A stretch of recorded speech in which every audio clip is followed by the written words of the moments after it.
Hello everyone, this is Anish Verma and you are listening to the Empower Your Mind for Success podcast. I wanted to start off thanking all of you guys today to be my listeners and subscribers to the podcast. I really appreciate that. Since you're finding value in this, please do share this with your friends and other peers and colleagues, which will help me a lot. So thank you very much for that. Yesterday we spoke about the view who method, the why you who method that I'm calling view who, and today I wanted to cover a topic that was prompted by a Facebook discussion in a group, in an entrepreneurial group that I saw yesterday, where someone was asking about can he or she start a business with a small amount. And the immediate question that came to my mind is, what is your goal, what is your why, as to why you want to do a business, because that will determine all the next steps, like I have been talking to you guys about. So I wanted to cover today what kind of business is something that you may want to consider before you begin, right? Of course, you need to know your strengths. You need to know your why, and also identify the people who will help you before you start the journey and start your business. So the first question is, are you building the business in your spare time, or are you building the business full time? Because the answer will change. So that is question number one. Question number two is, do you want to build your own product or service? Or do you want to sell someone else's product or a service? And that's also a very big question. And I've gone through both businesses, both types of businesses, and tried them and figured, they require different types of effort. And, either way, any business that you start, you will have to scale that as quickly as possible. And the speed in executing any business is key, right? So if you are trying to start your first business and you have never done a business, I would strongly recommend you do something in your spare time. And ideally, you want to start with a business where you are not developing your own product or service. What this will do is your entire focus will be on lead generation, marketing, sales, and close. No business, whether it is e-commerce or regular commerce, online or offline, can survive without generating revenue. Even if you're doing a job for a company, someone in that company is selling the product or the services, right? Without that, you don't have a job. So if you start something spare time, and then you definitely want to focus on sales and marketing. Now, if you don't know how to market, how to sell, that's okay, because that is a skill that you need to learn. If you're an engineer or a lawyer or a doctor, working in those capacities for your employer, selling is a skill that you all need to learn. Marketing and selling is a skill that you all need to learn, and there are several ways to learn that. So there is no shortage of people who would be willing to help you in that, or show you the ropes of how to go about doing it. So that is something that you really, really have to learn, right? And it is better for you to spend time learning that skill, because when you move to a full time, it will come very handy. So anyways, let's come back to the business that you are working spare time and selling someone else's product or a service. The thing is that today, you do not have to worry too much about logistics or fulfillment of an order. Most of the online businesses will not require you to stock product or merchandise in your house, right? There will be fulfillment services or organizations that will fulfill an order as long as you can bring in a lead and close the lead with a sale, right? So that is That is something you have to remember about. So usually businesses don't require you to stock merchandise, whether it's a direct marketing business, network marketing business, affiliate marketing business, drop ship. None of them require you to store merchandise. So that is key. Now, if you are trying to build, let's say you are saying you have in your mind a very good idea and which requires you to build a product or a service. You can do that even in your spare time. It will be much more challenging managing your job and creating something. I've done that. Actually, that was my 5th business, where I launched a tech startup to launch an app, and that is the business where I spend a lot of monies, much more money than my combined than my previous 4 businesses combined in terms of dollar amount. And it was a time where I was spending a lot of time burning the candles on both the ends, and in return, you have to give up and pay a larger price. But you can still do it. Now, if you want to build your own product and a service, strongly recommend do not do it alone at all. Even if it is your idea, there is no reason for you to do everything. First of all, you don't have all the skills that it requires to build a product, sell the product, service the product or the service, right? You don't have those skills. So it is better for you to partner with someone who could help you in your journey and would love to participate with you. Now, be very careful while you're choosing your business partners. Whenever you start a business partnership is key, because that will really determine the future of your business.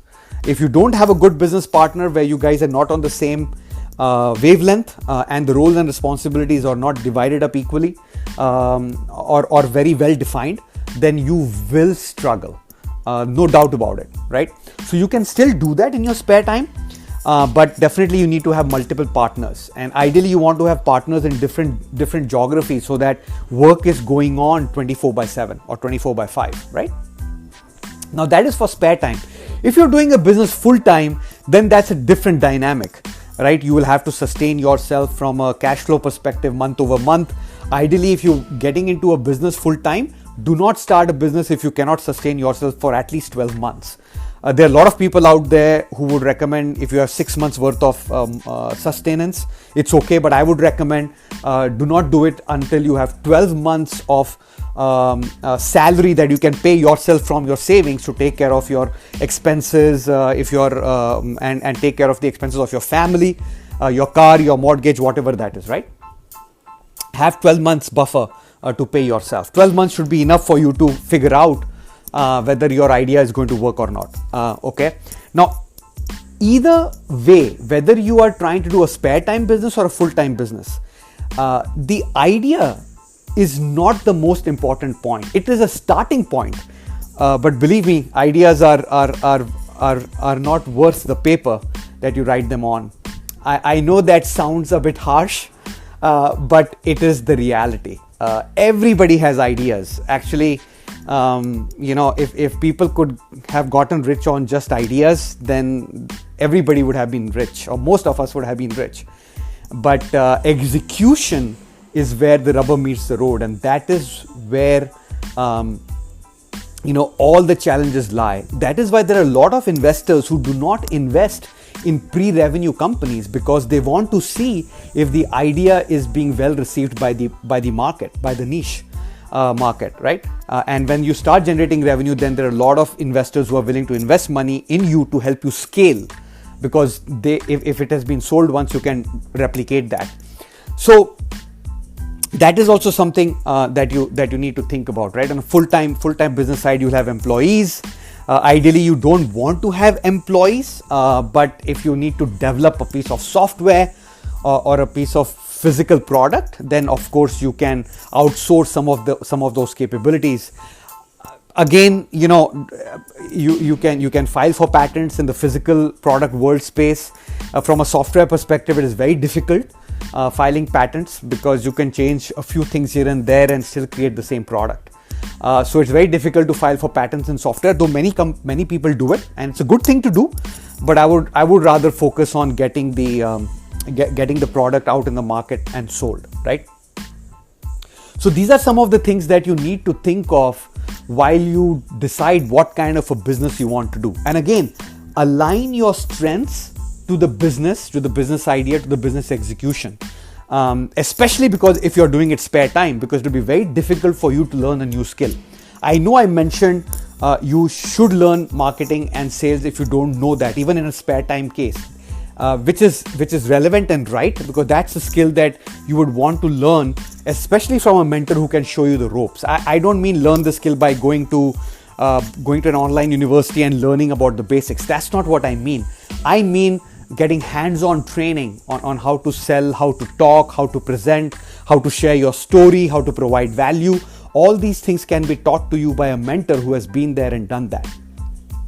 Okay, so something very important for you guys to consider as you decide what kind of business you want to do. Now, either way, whether it is spare time, full time, your own product service, or someone else's product or service, the number one thing in a business is lead generation, and then closing on those leads, right? There are so many lead generation companies out there, and they make lots and lots of money because it is not easy to find a lead. Now, when I say lead generation, I don't just mean an email list of people.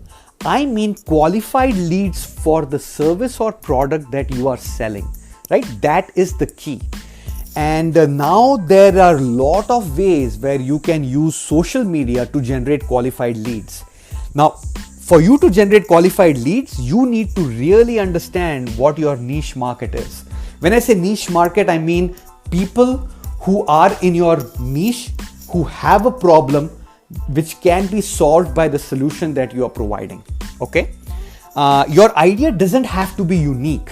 On the contrary, if you're starting your first or business or second business, I would strongly recommend you do not do something unique, because doing something unique takes lot of momentum in the market to sell, because your idea may be brilliant, you might be able to execute it, but if your market is not ready for that product, then there will hardly be any buyers. You can spend all the money in product development and creating a beautiful product with all the bells and whistles, but if nobody buys it, it's not worth anything. So start a business where it's kind of a I know there's a red ocean, blue ocean terminology out there. So I'm saying kind of a red ocean. You can take a red ocean, add some of your personal value to it, and kind of move that to a semi-blue red ocean, red, blue, purple color. I think that is what they call it now, the purple ocean, right? Purple ocean. So that is what you can do. So think about it, right? So the lead generation is going to be key, guys. And everybody in the world is looking for a solution to a problem. So there is no shortage of people who are willing to buy the service or the product, but it has to solve a particular problem that they have. And to think about it, right? Weight loss, real estate, coaching, marketing, all these businesses are evergreen, right? People always look for weight loss business or solutions, right? People always look for solutions around certain key things like cancer, prostate issues, allergy issues, protein issues, right? Whatever people are, these are evergreen businesses. I mean, you can go to Google and type the top 10 evergreen businesses and you'll get a list. Now, of course, that means there's a lot of competition out there too. So you'll have to find out the value that you can provide, right? You can become an affiliate marketing person as well, where you don't have to worry too much about the product or the service or how it will get fulfilled. But again, the affiliate marketing is a good business to be in, but there are certain tricks and tips that you need to know of and learn it from a person who can teach you about it, right?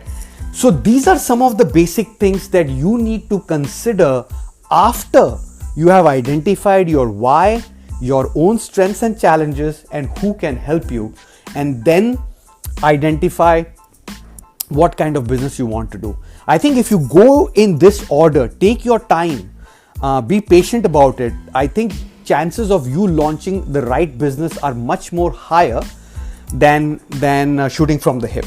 Okay, if you are in your 20s, there is no better time to start a business because you have longer time to be patient with your business and the growth of your business, right? Even if you're in your 30s, it's okay. People who are in their 40s, want to move a bit faster because that is when you can because that is when you can try to make more money and then enjoy the rest of your life, or at least enjoy the benefits of all the seeds that you have sowed over time for the rest of your life, right? But I've seen so many people who have retired at the age of 29, 31, 35 and retired in style by making $1 million+ a year, right? So they put in the effort. They fortunately were open-minded enough to receive help from mentors who were willing to show them the way, right? So keep this in mind, guys, whether it is spare time, full time, your product service or someone else's product or service, and marketing and lead generation. Very, very key for you guys to consider what kind of business you want to do, right? And again, if you need help in any of these areas, do reach out to me. Remember, you have unlimited potential. Own it. Thank you for listening. Until next time, take care.